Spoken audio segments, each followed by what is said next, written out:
안녕하세요 시청자 여러분, 적반하장의 정준길입니다. 어제 인사청문회 잘 보셨습니까? 김상곤 교육부총리 후보자에 대한 인사청문회가 뜨거웠습니다. 핵심 쟁점은 두 가지였습니다. 첫 번째는 혹자의 말을 빌리면 논문 표절이 아니라 논문 복사의 수준에 이른 논문 표절 문제.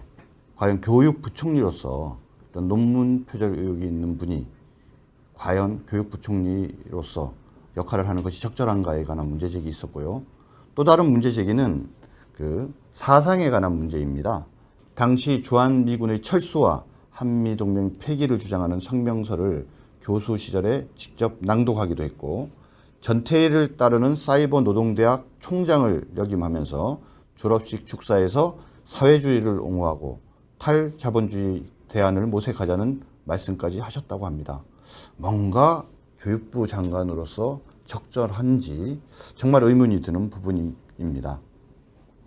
어제 초중고교 급식조리사 등 전국 학교 비정규직 노동조합 소속원 2만여 명이 파업에 참여하면서 약 2,000여 곳의 초중고 급식이 중단되었습니다. 6월 30일까지 파업을 계속하게 되는데요. 오늘까지죠.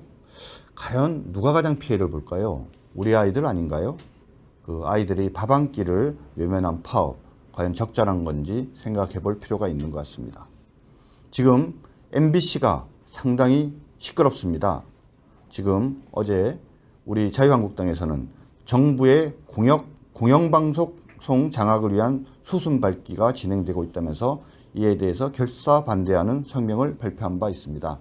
고용노동부에서 MBC를 상대로 유례가 없는 특별 근로감독에 착수했습니다. 과연 이것이 오비라고 봐야 되는 것인지, 아니면 당연히 해야 될 것을 한다고 봐야 하는 것인지 참 여러 가지 생각해 볼 부분이 많은 것 같습니다. 그런가 하면 송영무 후보자 인사청문회 과정에서 나타난 여러 가지 의혹들이 있었는데, 오히려 민주당에서는 이것을 국방부가 평소 같으면 군사기밀이라면서 한사코 내놓을 수 없는 자료들이 쏟아졌다고 하면서 오히려 군사기밀 유출 논란을 일으키고 있습니다. 항상 민주당은 무슨 문제가 발생하면 본질적인 부분에 관해서 집중하는 것이 아니라 주변적인 문제를 제기하면서 본질을 흐리려고 하는 그런 어떤 행태를 보이고 있습니다. 더군다나 야당 시절에 그럴 수 있을지 모르겠으나 여당이 되어서까지도 계속 이러한 행태를 반복하는 것이 과연 바람직한지 우리 시청자 여러분 잘 판단해 주셨으면 좋겠습니다. 이러한 여러 가지 문제 제기를 하면서 오늘 적반하장 본격적으로 시작해 보도록 하겠습니다.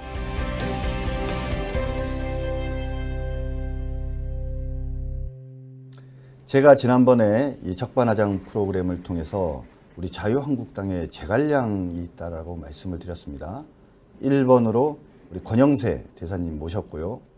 2번으로 박종희 전 의원님 모셨었습니다. 근데 두 분이 끝이 아닙니다. 더 못지않은, 사실은 내공이 더 깊다라고 평가받는 분이 또 한 분 계십니다. 우리 전하진 위원장님, 전 의원님 모시고 대화를 나눠보도록 하겠습니다. 안녕하십니까? 네, 반갑습니다. 네. 바쁘신데 귀한 시간 내주셔서 감사합니다. 네, 고맙습니다. 뭐 당연히 우리 제갈량 두 분이랑 비교하니까 좀 기분 나쁘시죠? 아니. 이렇게 겸손하기까지 하셔가지고요. 처음 듣는 소리입니다. 예. 일단 네. 우리 당 내부에서는 가장 우리 앞으로 자유한국당을 이끌어 나갈 차세대 리더로 여러 사람이 인정해 주는 분이신데, 또 시청자 여러분들이 보시기에는 누구신가 궁금해하시는 분도 계실 것 같아서 일단 자기소개 좀 간단하게 좀 부탁드립니다. 네, 여러분 반갑습니다. 저는 지금 자유한국당의 디지털 정당 위원장을 맡고 있고요. 또 분당 의뢰 당협위원장을 맡고 있는 전하진이라고 합니다. 반갑습니다. 아니 그거 말고 좀 더 소개를 해주셔야죠. 소개. 아니 IT 업계도 그리고 연예계뿐만. 연예계는 아니고요. 아닙니까? 네. 이렇게 여러 가지. 제 과거는 사실은 사회생활을 이제 엔지니어, 소프트웨어 엔지니어로 시작했다가 네. 30살 되던 해에 창업을 해서 예. 벤처 분야에서는 이제 벤처 1세대라는 얘기를 듣죠. 네네. 그러니까 98년도 정확히 20년 전에 IMF 직후에 한글과 컴퓨터 네네. 이제 어려워졌을 때 그 회사를 소방수 CEO라고 그때 이제 공개 모집을 해서 네네. 그때 제가 한컴 CEO를 하면서 한글 컴퓨터를 살린 경험이 있습니다. 네네. 그래서 지금 여러분들이 사용하고 계시는 윈도우 버전의 아래 한글은 이제 제가 있을 때 개발이 됐고 그 이후에도 뭐 벤처 사업을 계속하면서 사실 어려운 일들이 많았어요. 네네. 그 이후에 이제 제가 주로 강연하고 이제 저서 활동 뭐 이런 걸 네. 했는데 그 과정에서 이제 그 책을 몇 권 출간을 했었습니다. 네, 근데 네. 그때 이제 2008년도에 제가 쓴 책이 비즈 엘리트의 시대가 온다는 책인데 네. 그 책을 지금 박근혜 대통령께서 읽으시고 네. 그냥 느닷없이 연락을 주셔서 네네. 그렇게 해서 이제 대통령 2009년도 초에 네.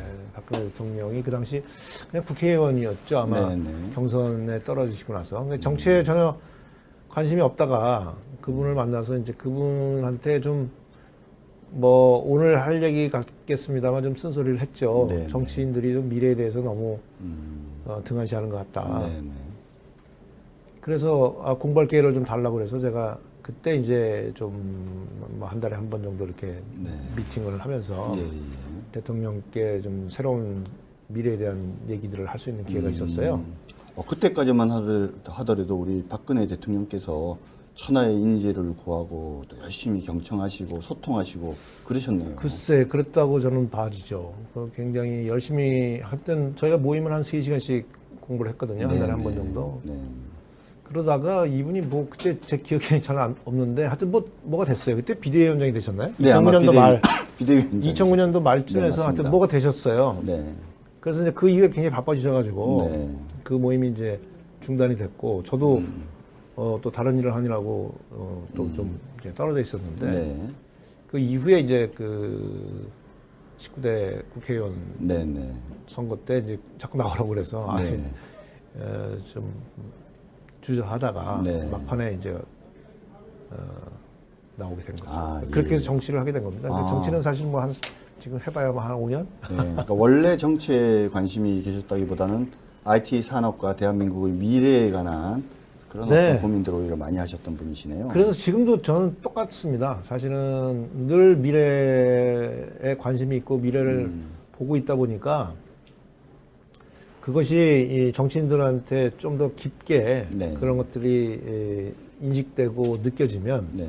훨씬 더 방향을 좋게 갈 수 있잖아요. 네네. 좀 돌아가지 않더라도. 네네. 그런 점에서 이제 국회 활동을 하면서도 계속 그런 메시지를 좀 우리 정치인들에게 좀 전달하고 싶은 마음으로 네네. 활동을 하고 있고 지금도 그렇게 하고 있습니다. 네. 어떻게 보면 요즘 같은 IT 시대에 정치 경험까지 하시고 국회의원까지 하셨던 우리 전하진 의원님 같으신 분이 우리 당에서 참 중요한 역할을 하면서 새로운 어떤 비전을 좀 제시해 줄 만한 그런 분이라는 생각이 드네요. 전당대회 이제 레이스가 뭐 사실상 이제 종반전은 네. 들어섰습니다. 이번 전당대회에 대한 의미가 무엇인지 그리고 바람이 있다면 어떤 것이 있는지 우리 의원님 한번 말씀해 주시기 바랍니다. 사실은 그렇게 기대치가 높지는 않습니다. 아, 누가 이번 되더라도, 전당대회에 대해서? 누가 되더라도. 왜냐하면 저희 20대 총선이 끝나고 난 직후에 네. 국민들에게 뭐 선거의 결과로 이미 네. 면면받았다는 것을 네네. 알고 있었음에도 불구하고 그때 아주 첨예 그런 행동들이 없었다고 저는 보는 거거든요. 예. 예를 들어서 뭐 그 당시에 김무성 대표님이나 또는 뭐 친박이라고 얘기하는 네. 그 과정에서의 그런 그 갈등들 네네. 이것들이 끝나고 나서 어찌됐든 간에 하여튼 싸움이라는 게 어떻게 한쪽만의 잘못이겠습니까? 그렇죠. 그러면 예.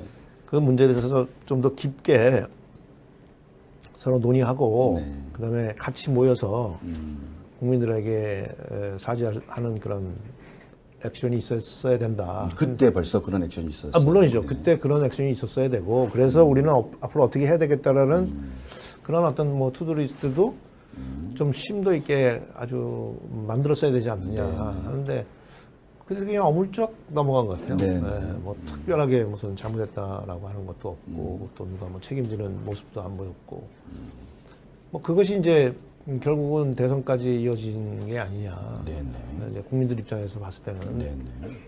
뭐 이제 혼을 냈는데 예.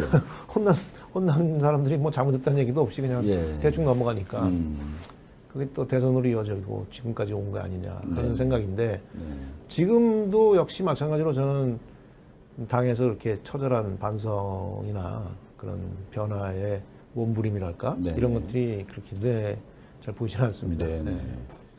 사실 그러니까 이번 전당대회도 앞서 말씀하신 총선에서의 실패에 대한 반성, 네. 외면받은 거에 대한 반성과 다짐이 있었어야 되고 그때 안 했더라도 이번에 적어도 대선까지 진마당에는 더더욱 이런 그렇죠. 모습을 보여주기 위한 노력을 해야 되는데 네. 여전히 그런 모습을 안 보이면서 네. 오히려 지도부가 맞습니다. 현재 공백이니까는 전당대회에서 뽑아야 된다 이렇게 하는 모습들이 참 문제가 있다 그런 지적이 맞습니다. 있습니다. 예. 그럼 도대체 이 전당대회를 하고 나서도 말씀하신 것처럼 별다르게 국민들이 볼 때도 뭘 기대도 하지 않고 또 어떻게 보면 변화의 계기를 만들기도 어렵다 이런 생각도 드는데. 그렇죠. 그러니까 지금 같은 형태로 계속 진행되면 기대할 게 없겠죠. 네. 그래서 제가 얼마 전에 우리 그 경기도 당협위원장들 모임에서 제가 그때 이런 말씀을 드린 것 같아요. 기억이 뭐냐면 예를 들어서 우리가 게임을 한다고 가정을 해보자고요. 네. 그냥 어떤 대회는 상금이 한 100억이 걸려 있어요. 네네. 근데 어떤 대회는 상금이 한 1억밖에 안 걸렸어요. 네네. 그러면 그 게임을 진행하는 입장에서 봤을 때 네. 어느 쪽이 더 관객을 모집하거나 당연히 금액이 클 때죠. 금액이 많지 않겠습니까? 네. 그렇다면 정당으로서 그 상금이라는 게 과연 뭘까? 저는 그게 비전이라고 보는 거거든요. 비전요. 네. 그럼 도대체 자유한국당이 우리 국민들에게 내걸고 있는 비전이 도대체 뭐냐? 네. 그럼 저는 아무리 눈을 씻고 봐도 보수를 보수의 어떤 가치를 회복한다? 이런 건데 지금 사실 국민들의 삶이 피폐해지고 있단 말이죠. 네. 그것은 내가 열심히 해도 안 되는 이런 아주 극박한 이 변화 속에 지금 있는 거거든요. 그런데 여기에 대해서 지금 전혀 물론 우리만 아니고 저쪽도 마찬가지인데 여당도 그런 어떤 정치권 전체에서 새로운 시대에 대한 대비가 저는 굉장히 미흡하다 이렇게 보고 있습니다. 그러니까 우리 당이 정말로 100억짜리 비전을 내걸고 그렇게 되면 국민들이 찾아오지 말래도 다시 찾아올 수 있는 가능성이 있는데 그 100억짜리 비전이 뭐냐에 대해서 아무도 관심이 없다는 거죠. 관심이요? 그래도 관심이 있는데 다 선거에서 이길 생각을 하는데 선거에서 이기는 거하고 그 비전을 만드는 거하고는 조금 차이가 있다. 예를 들어서 우리 옛날에 버스 안내양들이 열심히 일을 하는데 버스 안내양이 사라졌어요. 그건 기계가 그 일을 대신해 줬기 때문에 카드를 요새는 찍지 않습니까? 그렇죠. 그럼 버스 안내양이 열심히 해봐야 기계가 대신하는 상황에서 무슨 의미가 있겠냐 이거예요. 그렇죠. 지금 우리가 흔히 얘기하는 4차 산업이라는 것이 결국 일자리가 사라지고 있는데 그 일자리를 누구한테 뺏기냐 이거예요. 그 일자리가 없어져서 그러면 다른 사람이 그 일자리를 지금 갖고 가냐? 아니지 않습니까? 다 기계가 가져가는 거거든요. 그럼 앞으로 정규직이라는 것은 기계가 할 일이지 인간이 할 일이 아니에요. 근데 지금 문재인 대통령은 지금 정규직을 늘린다고 그러지 않습니까? 정규직을 늘린다는 얘기는 그 회사도 죽이자는 얘기나 다름없어요. 단적으로 보면 그런 문제들이 지금 있다 이거예요. 그러면 자 일자리를 늘리는 것이 정규직을 늘리는 게 아니고 어떤 새로운 환경에서 우리가 어떻게 적응해서 어떤 일자리가 늘어나야 되느냐에 대한 합의가 있냐 이거예요. 또 그거에 대해서 서로가 이해가 있냐 이거예요. 국민도 모르고 정치인도 모르고 정부도 모르면 우리는 혼란스럽게 과거의 방식대로 이렇게 하면 일자리가 될 거야. 좋은 대학 가면 좋은 자리가 나올 거야. 라는 생각으로 공부를 하지만 사실은 그 일자리들이 과연 기대치만큼 우리에게 보답을 할 것이냐. 이런 문제에 대해서 심각하게 고민을 해야 될 거거든요. 근데 그런 고민이 지금 없다는 거죠. 그러니까 누가 되는가가 중요한 것이 아니라 그 과정에서 우리가 어떠한 비전을 그리고 어떠한 생각들을 공감하면서 앞으로 무엇을 해나가야 하느냐라는 거에 대한 합의들이 이루어져야 되는데 그런 것들이 전혀 없고 누가 되는가에만 관심이 있는 전당대회니까 사실 바랄 것이 없네요. 바랄 것이 없네요. 그러니까 저는 근본적인 변화를 추구해야 되는 시점인데 그러니까 20년 전에 저희가 한번 생각해 보시면 그때 인터넷 시대가 온다고 제가 부르짖고 다녔어요. 네네. 근데 실제로 인터넷 시대가 왔습니다. 20년이 네. 지나서 우리는 그때 없던 이 스마트폰이라는 걸 지금 들고 다니면서 모든 일을 이걸로 좀 처리하고 있잖아요. 그렇죠. 근데 그 전에 일하는 방식과 지금의 일하는 방식은 많이 바뀌었단 말이죠. 네네. 방송 시스템도 다 바뀌었잖아요. 네네. 지금 우리가 이렇게 간단하게 국민들하고 소통하고 있지 않습니까? 네. 근데 과거 같으면 그렇게 안 했단 말이에요. 네. 누군가 아주 거대한 방송 시스템을 통해서만이 네. 우리가 소통할 수 있었단 말이죠. 네. 그러니까 이 환경이 다 바뀌어가고 있는 거예요. 네. 근데 이게 4차 산업이라고 우리가 이름 지어줬을 때는 과거에는 우리 근력을 대신하는 기계 노예들이 네네. 사실은 인간이 노예 생활을 하면서 문명이 만들어진 겁니다. 네네. 근데 그것이 기계 노예들이 대신하기 시작했어요. 네. 산업혁명 이후에. 기계가 노예를 대신했다. 그런. 아니요. 그렇죠. 인간 노예를 기계 노예들이 대신하기 시작한 거예요. 예. 그럼 자동차도 역시 마찬가지로 노예의 하나죠. 우리가 변형이네요. 시키는 대로. 그렇죠. 네. 변형된 기계 노예죠. 네.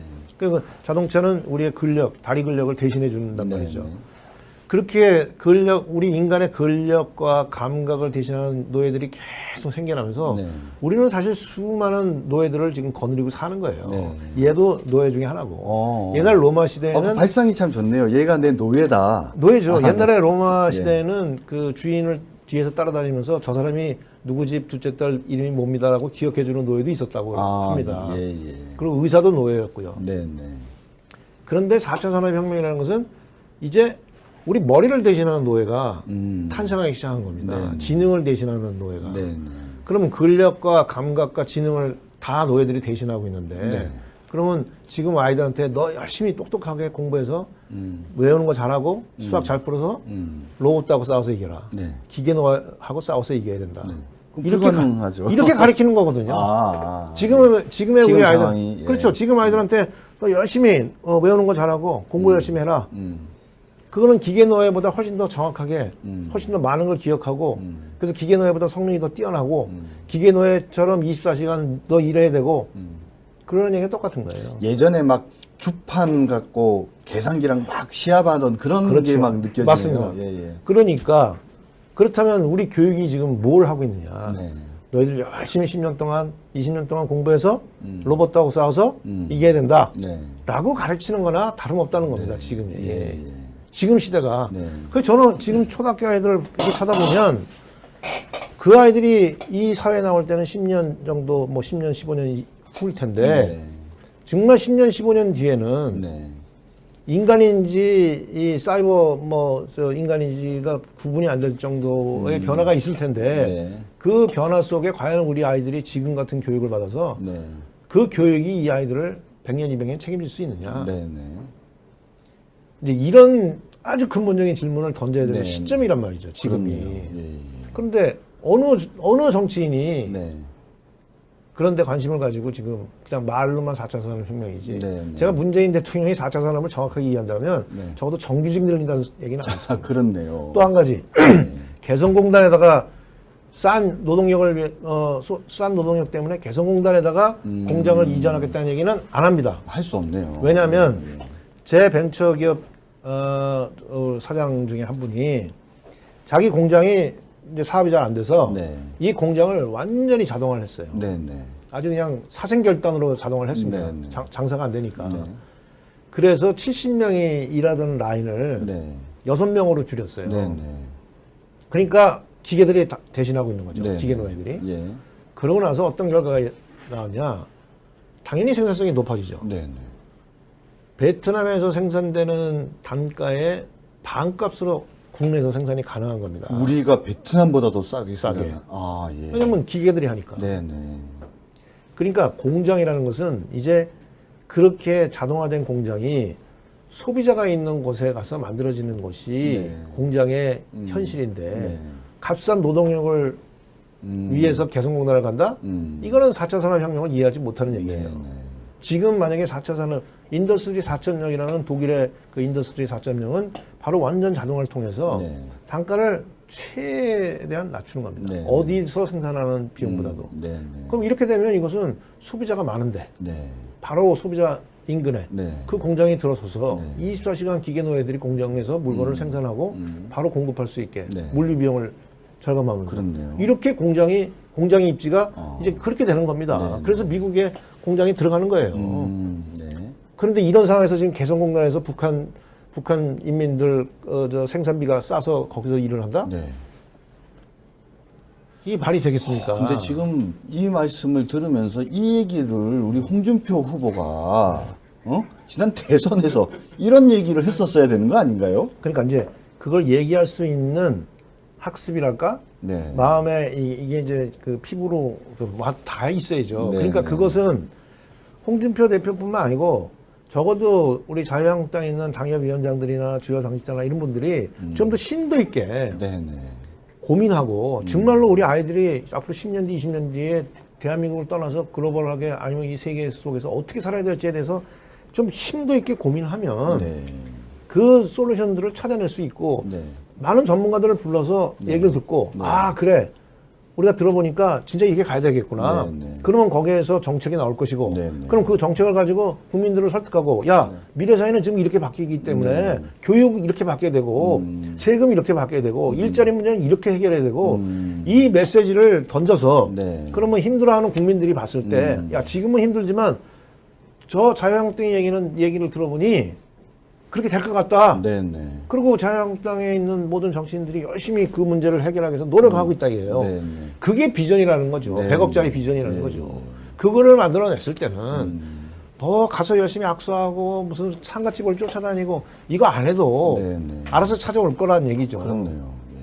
왜 그런 전략을 못 만들고 네. 맨날 우리 저 당협위원회들 모이면 가서 열심히 가서 악수해야 되고 열심히 상가집 쫓아다녀야 되고 그렇게 해서 저 책임당원들 많이 모아야 되고 아니 상금이 100억밖에 안 걸리고 아니 저 1억밖에 안 걸리고 저긴 100억 걸렸으면 얘기 안 해도 거긴 가서 합니다. 본인들이 그런 전략을 예. 수립해야 되고 그런 전략을 만들기 위한 활동을 치열하게 해야 된다. 네. 그것이 자유한국당의 개혁이다. 네. 저는 그렇게 보는 겁니다. 그런 의미에서는 전혀 안 하고 있는 거 아닙니까? 그렇네요. 지금? 아니 좀 요번에 출마하셔서 이런 얘기를 좀 해주시지 그러셨어요. 돈이 없습니다. 아니 결국은 4차 산업시대의 비전과 전망을 말씀하시지만 현실에 결국은 묶이시네요. 아이, 맞습니다. 참. 진작 제가 우리 전 의원님께서 이런 비전을 가지는데 돈이 없어서 고민하고 계시다면 제가 돈을 좀 모아드렸을 텐데 너무 아쉽네요. 네. 사실 전당대회 가면 너무 재미가 없어요. 왜냐하면 나와 있는 후보들이라는 사람들이 물론 최선을 다하지만 결국은 뭐 웅변하듯이 자기에게 큰 소리로 얘기하는 웅변대회 같은 이런 느낌이 들어서 안타까웠는데 이런 금가옥조 같은 이야기를 이번 전당대회 과정에서 출마를 하셔서 얘기를 했으면 정말 좋았을 거라는 생각이 드는데. 그래서 하여튼 뭐 그 후보들 이제 최고위원 후보들이나 그런 분들한테 이제 계속 되면 네.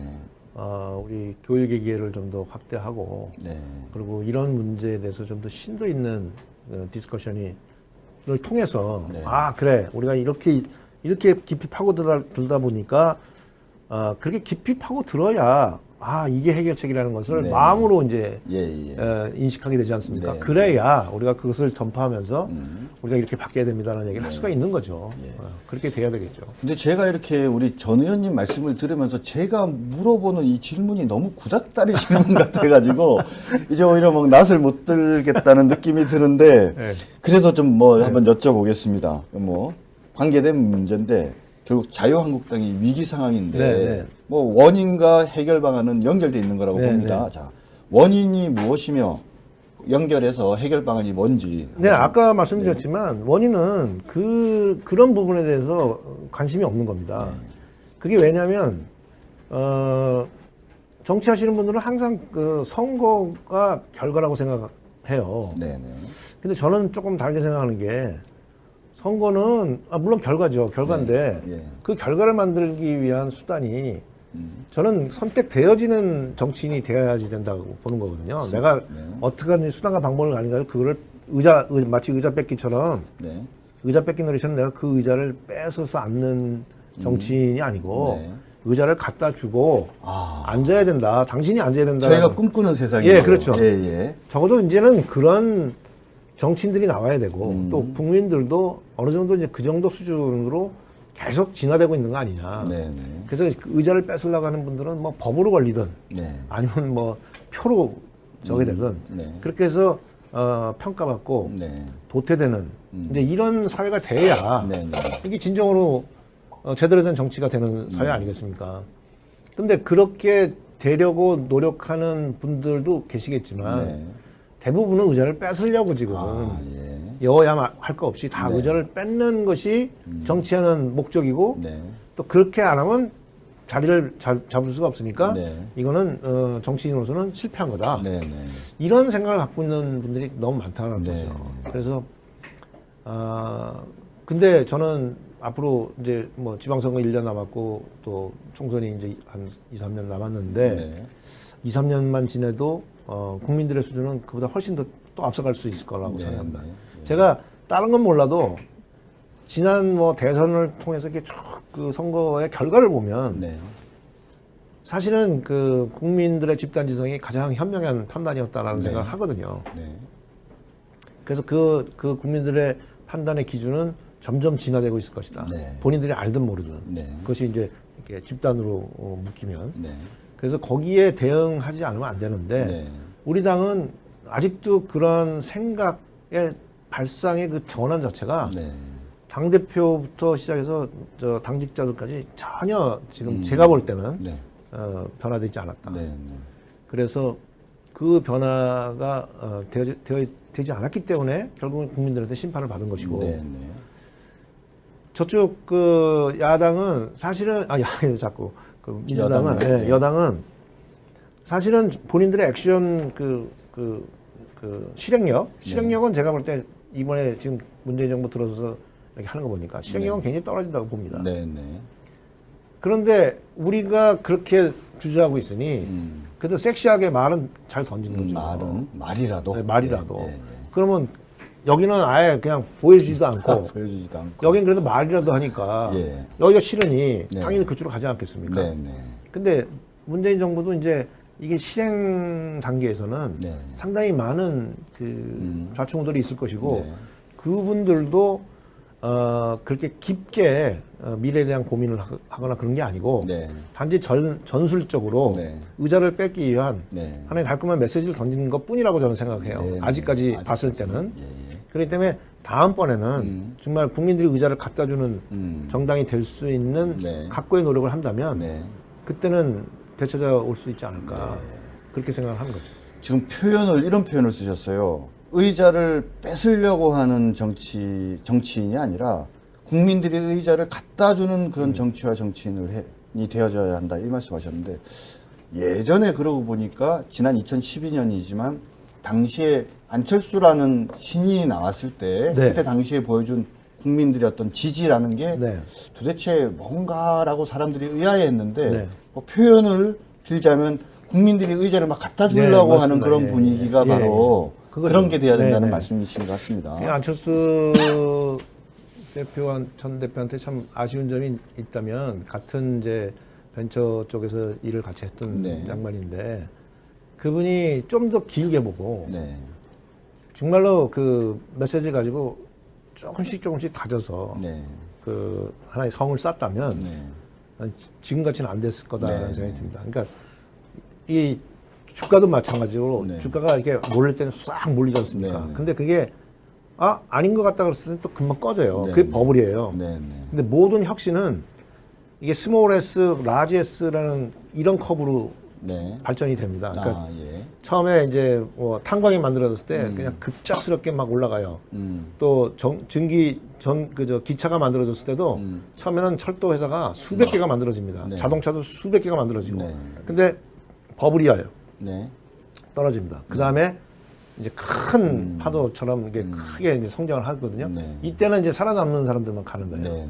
20년 전에 우리 IT 버블 때 거기 수많은 인터넷 기업들이 생겼죠. 그때는 네, 인터넷 그렇죠. 간판만 붙이면 돈이 더 들었으니까. 예. 근데 다 무너졌죠. 그리고 살아남은 몇 개가 지금 수십조 회사들이 된 겁니다. 그러니까 한 20년만. 제 중고등학교 친구 중에 김범수라고 있는데 네이버. 예, 그 친구가 그렇죠. 그냥 이제 쳐다도 못 볼 정도로 뭐 카카오 됐고. 예, 돈도 많이 벌었을 그럼요. 뿐만 아니라 존경받는 그러니까 사람들이 그 친구들이 이제 저희보다 어떻게 보면 한 66년생 정도 되죠. 네네. 그러니까 한 7, 8년 후배들이지 네. 않습니까? 그러니까 앞에서 이제 우리는 좌충우돌로 막 네. 덤볐고 네. 거기는 이제 앞에 선배들이 가는 거 보면서 아 저거 하면 저렇게 되는구나 아, 예. 좀 조정을 했던 것이고 네. 그리고 그분들은 지금 이제 이렇게 쭉 큰 길을 가고 있어요. 네. 지금 이제 앞으로 정치권도 그렇고 이제 마지막 그 변화의 물결이 지금 다가오고 있다라고 네. 봅니다. 그러니까 네. 20년 전에 정부와 우리가 혁명이라고 했을 때는 그때는 정치권이나 또는 그 에너지 산업이나 이런 중우장대한 산업들 있잖아요. 네. 여기는 건드려지지가 않았어요. 네. 교육 네. 이런 데는 그냥 그대로 남아 있었어요. 네. 네. 그리고 이제 기업 이런 쪽만 이게 혁신이 일어났죠. 네. 근데 이번에는 네. 완전히 근본적인 혁신이 일어나고 있습니다. 네. 그래서 이후 저는 100년의 변화가 지금 이제 거의 100년의 변화의 그 형상을 네. 지금 이제 거의 다 맞춰서 네. 그러니까 쉽게 말하면 자동차가 나오는 거예요. 그 전에 우마차였는데 네. 네. 자동차가 나오고 그 다음에 100년 동안 자동차가 굉장히 진화됐잖아요. 네. 네. 지금 그 첫 번째 자동차가 나오는 형태의 변화가 지금이에요. 네. 그래서 에너지의 네. 변화가 아주 급박하게 지금 진행되고 있고 네. 그 에너지의 변화는 부동산의 변화로 이어집니다. 그건 무슨 말씀이시죠? 그러니까 에너지가 변화된다는 것은 지금의 우리가 가지고 있는 이 문명이라는 것은 네. 굉장히 중무장대한 인프라 속에서 우리가 존재하고 있어요. 네, 네. 쉽게 말하면 발전소가 저기 고리에서 네. 전기를 만들어서 서울에 있는 건물들이 지금 불을 켜고 있어요. 네. 네. 그게 발전소들이 불을 꺼버리면 네. 이게 다 불이 꺼져야 돼요. 그렇죠. 네. 그러면 쉽게 말하면 산소 호흡기를 달고 있는 거나 다름없어요. 아. 이 문명이라는 게. 네, 네. 근데 이 문명을 유지하기 위해서 굉장히 정부가 애를 쓰고 있죠. 네. 근데 에너지원이 변한다는 건 뭐냐면 그런 산소 호흡기를 떼줘도 네. 내 스스로가 내 에너지를 내가 만들어서 쓸 수 있는 사회가 돼가고 있다고요. 네. 그게 뭐냐면 신재생에너지. 네, 네. 하늘로부터 에너지를 받아서 네. 우리 집 발전은 우리 집에서 해서 네. 나 혼자 먹고 살 수 있어요. 예, 예. 그 얘기는 무슨 얘기냐? 전 세계의 그런 중무장대한 인프라 속에서 문명이 만들어졌는데 네. 이제는 이 중무장대한 문명을 벗어나서 네. 아직까지 비어있는 수많은 땅들이 네. 문명화될 수 있는 가능성이 열리는 겁니다. 아, 예, 예.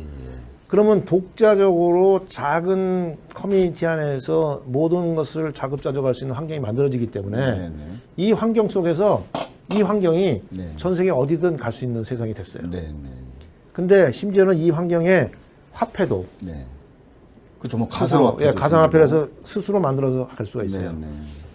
이거는 어마어마한 혁명이 지금 진행되고 있는 겁니다. 네. 그래서 에너지가 바뀌면 그 위에 부동산이 지금 우리는 주거환경, 그럼요. 주거지역, 그러면 주거지역에 살아야 돼. 네. 여기 공업지역에서 여기서 공장에서 일을 해야 돼. 근데 네. 이제 그런 것들이 아니야. 여기는 내가 알아서 다 만들어서 내가 스스로 여기서 작업자족하면서 내가 할 수 있는 걸 할 거야. 네. 이 인터넷으로 다 네트워크가 돼 있기 때문에 충분히 세상하고 교류하면서 네. 이런 세상이 됩니다. 그렇네요. 그것이 지금부터 앞으로 한 100년은 진행될 거예요. 네. 이 변화가 시작됐으니 에너지가 변하고 부동산이 변하면 아마도 정치 시스템, 국가 시스템도 앞으로 몇십 년이 지나면 국가가 해주는 게 뭐냐? 네. 이제 이런 그 국가가 필요한가라는 국가가 얘기가 나올 수도 필요한가라는 있겠네요. 얘기가 이제 나올 수도 있을 테고 화폐가 뭐 가상화폐가 세계 전 세계적으로 통용이 된다 그러면 굳이 코리안 그 한국 돈을 써야 될 이유가 없는 거죠. 그러니까 이런 변화가 지금 막 시작된 거거든요. 그러면 이제 뭐 다른 뭐 질문 사항도 있지만 이건 다 제끼고 뭐 좀 관계된 문제 하나 좀 여쭤보는 걸로 마무리를 하도록 하겠습니다. 지금 사실은 요번에 이제 우리가 그 전당대회를 하는데 모바일 투표가 상당히 큰 변화인데 그러니까 결국은 지금 현재 오프라인 정당이 아니라 온라인 정당으로 가야 된다. 시대적 변화에 따라서 이런 얘기들이 있습니다. 그런 면에서 우리 자유한국당이 어떻게 보면 온라인 정당화되어지는 건 상당히 선진적으로 이제 나아가는 것일 수 있는데 가능한지 어떤 방법으로 우리가 이거를 진행해야 되는지에 대해서 좀 마지막으로 한 말씀 해주시죠. 충분히 가능한 거고요. 사실은 민주당은 이미 오래전부터 그 부분에 관심을 가지고 노력을 했고 또 그런 시도를 여러 번 했지 않습니까? 제가 디지털 정당위원장을 지금 벌써 4년째 맡고 있어요. 3년을 맡고 1년을 그만뒀다 다시 이번에 맡았는데 3년을 해보면서 느끼는 게 뭐냐면 그냥 명색이 디지털 정당위원장인 거예요. 모든 인프라, 모든 커뮤니케이션 방법이 완전히 바뀌었습니다. 그 바뀐 커뮤니케이션 방법을 전혀 수용하지 않고 네. 정당이 지금까지 왔다는 거죠. 네, 네. 그러니까 비춰질 수밖에 없는 거예요. 네. 젊은 사람한테 외면받을 수밖에 없고. 네. 그래서 지금이라도 우리가 이제 모바일 투표를 하게 되고 모바일로 커뮤니케이션을 하고 네. 끊임없이 소통할 수 있는 그런 채널을 만들고 이 작업은 이거는 이제 메인이 돼야 되는 거지. 네, 네. 서브가 아니다 이거예요. 그렇죠. 네. 그럼 당이 그렇게 이제 전환이 되면 네. 그렇다면은 저희들이 만날 수 없었던 젊은 사람들하고도 충분히 네. 대화할 수 있는 기회가 생기고 오히려 그럴 수 있겠네요. 그렇죠. 그건 뭐 네, 이제 온라인이라고 벽이 하니까. 없으니까. 네, 네. 그럼 그런 걸 통해서 그네들의 미래에 대해서 좀 더 진지한 네. 성찰을 통한 그 솔루션을 네. 우리가 설득하고 네. 또 그것을 구현해내고 네. 그래서 구현하는 것을 옆에서 지켜보고 네. 야 저기는 우리가 진짜 앞으로 살아가야 되는 데서 굉장히 중요한 문제들을 해결하고 있구나 네, 네. 이런 걸 보여주면 네. 굳이 가서 악수를 안 하더라도 네, 네. 그분들이 이 큰 비전을 보고 네. 올 수 있게 만들 수 있다. 네, 네. 그분들은 찾아옵니다. 네. 아, 요새 보세요. 길이 하나 새로 났어. 네. 그럼 그 새로운 길을 우리가 알고 갑니까? 그렇죠. 내비게이터가 다 물어보죠. 알려줘요. 네, 네, 너 그렇죠. 빠른 길은 여기가 이 길이 새로운 길이야. 네, 그럼 네. 내비게이터가 알려줍니다. 네. 그러면 그 길을 홍보할 이유도 없어요. 네, 네. 다 알아서 해주니까. 네. 그것처럼 우리 당이 하고 있는 일이 그야말로 자기들한테 와닿는 일이고 정말 자기들한테 유익한 일이고 대한민국 미래를 위해서 진짜 할 수 있는 일이다라고 그거에 아주 총력을 기울이고 있으면 네. 그거는 알아서 다 퍼지고 네. 그리고 자연스럽게 네. 들어올 수 있다 네. 하는 거죠. 말씀을 들어보니까 우리 자유한국당이 디지털 위원장님은 정말 제대로 뽑았는데 이 디지털 위원장님의 머릿속에 가지고 계신 이 훌륭한 생각을 제대로 실행할 수 있는 그런 부분에 대해서 완전히 그냥 엉터리네요. 그죠? 답답합니다. 네. 요번에 전당대회에서 우리 대표와 최고위원으로 선출되는 여러분들 꼭 요번에 이 전하진 우리 의원님께서 하신 이 말씀 잘 경청하시고 우리 자유한국당이 살 길이 하나 보이네요. 바로 IT 우리 위원장을 맡고 계시는 우리 전하진 위원장님께서 가지고 계신 이 생각을 실천할 수 있게 실현할 수 있도록 적극적으로 홍보하고 적극적으로 지원하고 적극적으로 권한을 주시기만 하면 대한민국 최초의 온라인 정당 만들 수 있을 것 같습니다. 일 몇 개 주시면 자신 있으시죠? 알겠습니다. 제가 맨 처음에 야, 우리 자유한국당에 제갈량이 계신데 앞에 두 분과 지금 우리 전하진 의원님은 분명히 제갈량은 제갈량인데 좀 다른 느낌의 네. 제갈량이죠. 네. 그죠? 근데 정말 우리 전하진 위원장님, 전하진 의원님과 같은 바로 이런 미래를 볼 수 있는 이런 분이 어떻게 보면 대한민국이 원하고 우리 자유한국당이 진정으로 바라는 이 시대에 딱 걸맞는 제갈량이 아닌가 싶습니다. 오늘 귀한 시간, 좋은 네. 말씀 정말 감사드립니다. 고맙습니다. 고맙습니다. 감사합니다. 항상 민주당은 무슨 문제가 발생하면 본질적인 부분에 관해서 집중하는 것이 아니라 주변적인 문제를 제기하면서 본질을 흐리려고 하는 그런 어떤 행태를 보이고 있습니다. 더군다나 야당 시절에 그럴 수 있을지 모르겠으나 여당이 되어서까지도 계속 이러한 행태를 반복하는 것이 과연 바람직한지 우리 시청자 여러분 잘 판단해 주셨으면 좋겠습니다. 이러한 여러 가지 문제 제기를 하면서 오늘 적반하장 본격적으로 시작해 보도록 하겠습니다.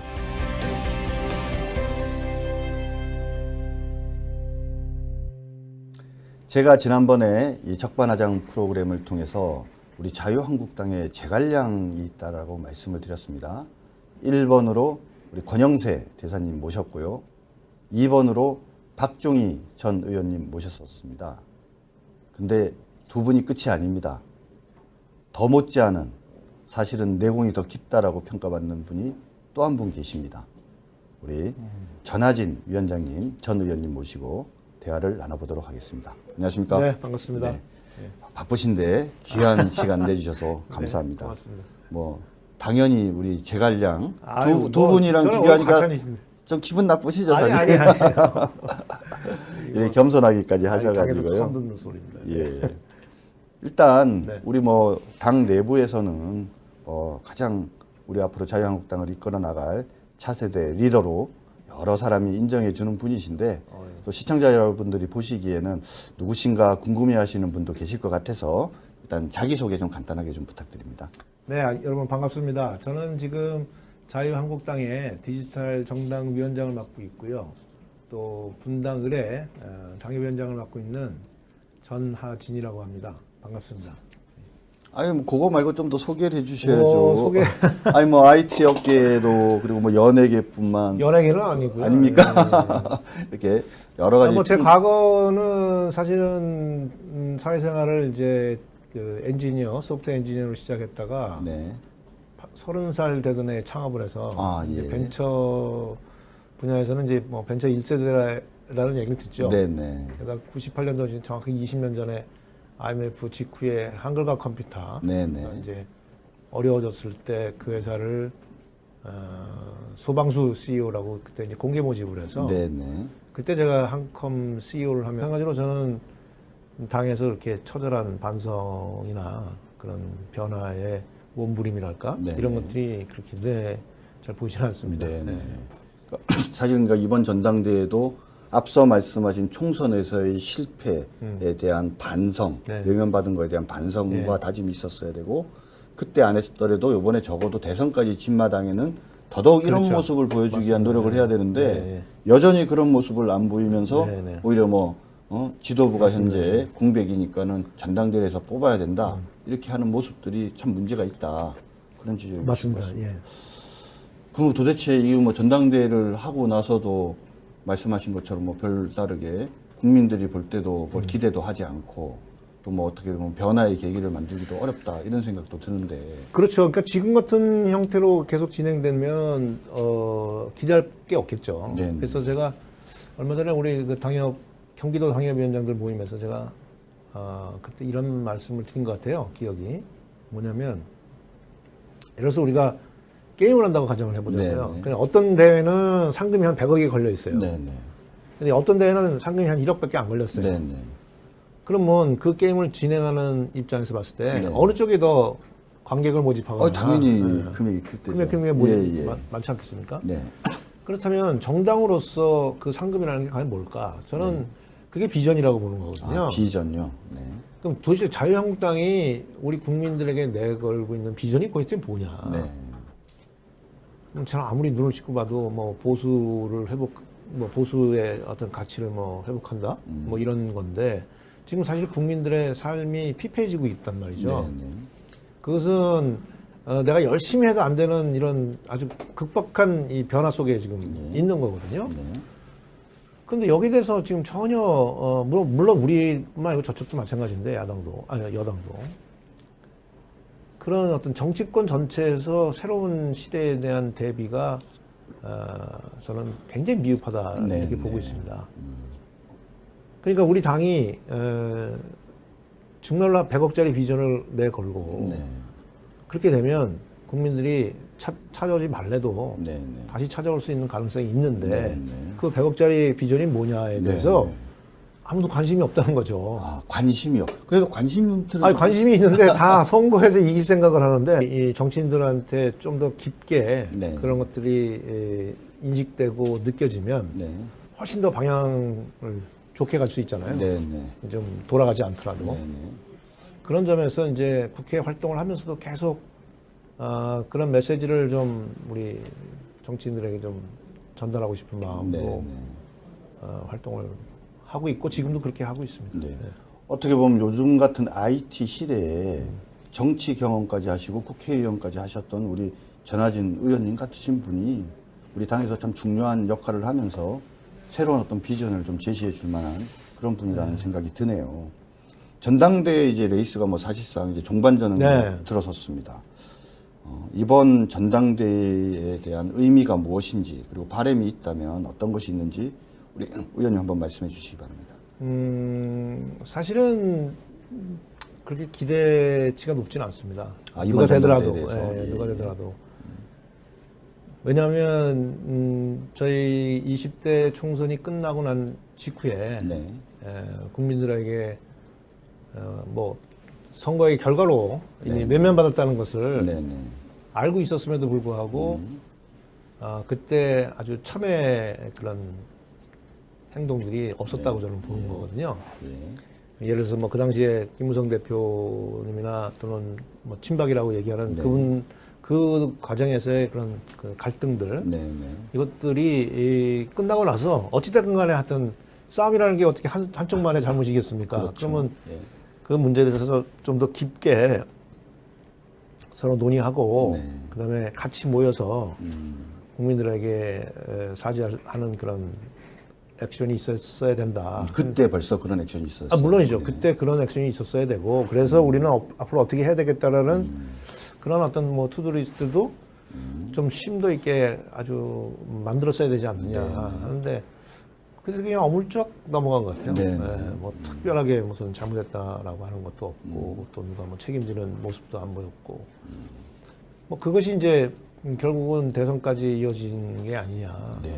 이제 국민들 입장에서 봤을 때는 뭐 이제 혼을 냈는데 혼난 사람들이 뭐 잘못했다는 얘기도 없이 그냥 대충 넘어가니까 그게 또 대선으로 이어지고 지금까지 온 거 아니냐 그런 생각인데 지금도 역시 마찬가지로 한글 컴퓨터를 살린 경험이 있습니다. 그래서 지금 여러분들이 사용하고 계시는 윈도우 버전의 아래 한글은 이제 제가 있을 때 개발이 됐고 그 이후에도 뭐 벤처 사업을 계속하면서 사실 어려운 일들이 많았어요.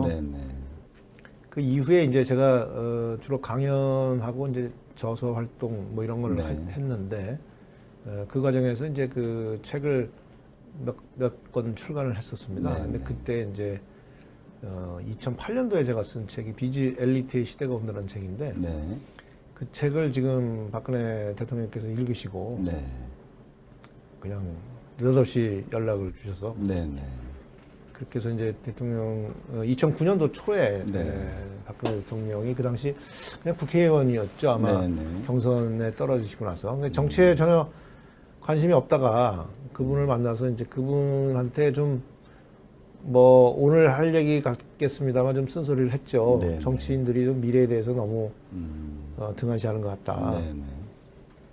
그래서 공부할 기회를 좀 달라고 그래서 제가 그때 이제 좀 뭐 한 달에 한 번 정도 이렇게 미팅을 하면서 대통령께 좀 새로운 미래에 대한 얘기들을 할 수 있는 기회가 있었어요. 그때까지만 하더라도 우리 박근혜 대통령께서 천하의 인재를 구하고 또 열심히 경청하시고 소통하시고 그러셨네요. 글쎄, 그랬다고 저는 봐지죠. 굉장히 열심히 하여튼 저희가 모임을 한 3시간씩 공부를 했거든요. 한 달에 한 번 정도. 그러다가 이분이 뭐 그때 제 기억에 잘 없는데 하여튼 뭐가 됐어요. 그때 비대위원장이 되셨나요? 2009년도 말. 2009년도 말쯤에서 하여튼 뭐가 되셨어요.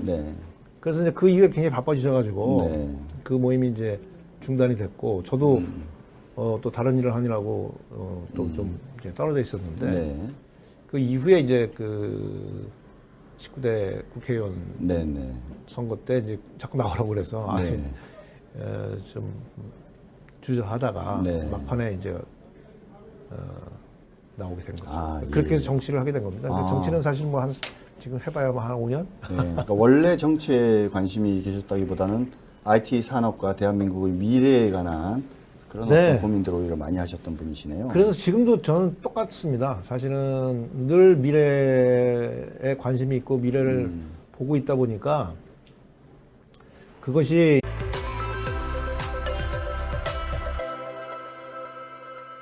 안녕하세요 시청자 여러분, 적반하장의 정준길입니다. 어제 인사청문회 잘 보셨습니까? 김상곤 교육부총리 후보자에 대한 인사청문회가 뜨거웠습니다. 핵심 쟁점은 두 가지였습니다.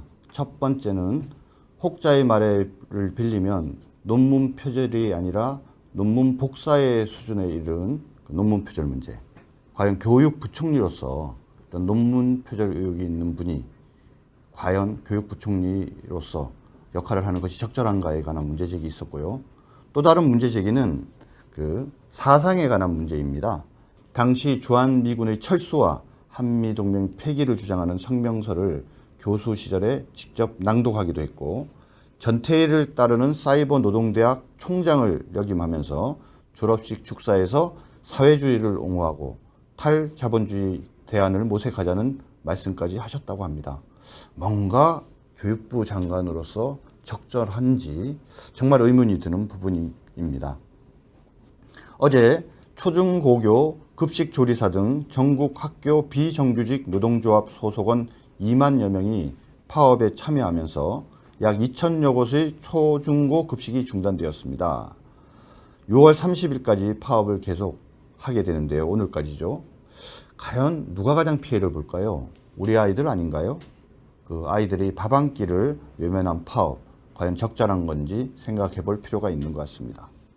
지금 MBC가 상당히 시끄럽습니다. 지금 어제 우리 자유한국당에서는 정부의 공영방송 장악을 위한 수순밟기가 진행되고 있다면서 이에 대해서 결사 반대하는 성명을 발표한 바 있습니다. 고용노동부에서 MBC를 상대로 유례가 없는 특별 근로감독에 착수했습니다. 과연 이것이 오비락으로 봐야 되는 것인지 아니면 당연히 해야 될 것을 한다고 봐야 하는 것인지 참 여러 가지 생각해 볼 부분이 많은 것 같습니다. 그런가 하면 송영무 후보자 인사청문회 과정에서 나타난 여러 가지 의혹들이 있었는데 오히려 민주당에서는 이것을 국방부가 평소 같으면 군사기밀이라면서 한사코 내놓을 수 없는 자료들이 쏟아졌다고 하면서 오히려 군사기밀 유출 논란을 일으키고 있습니다.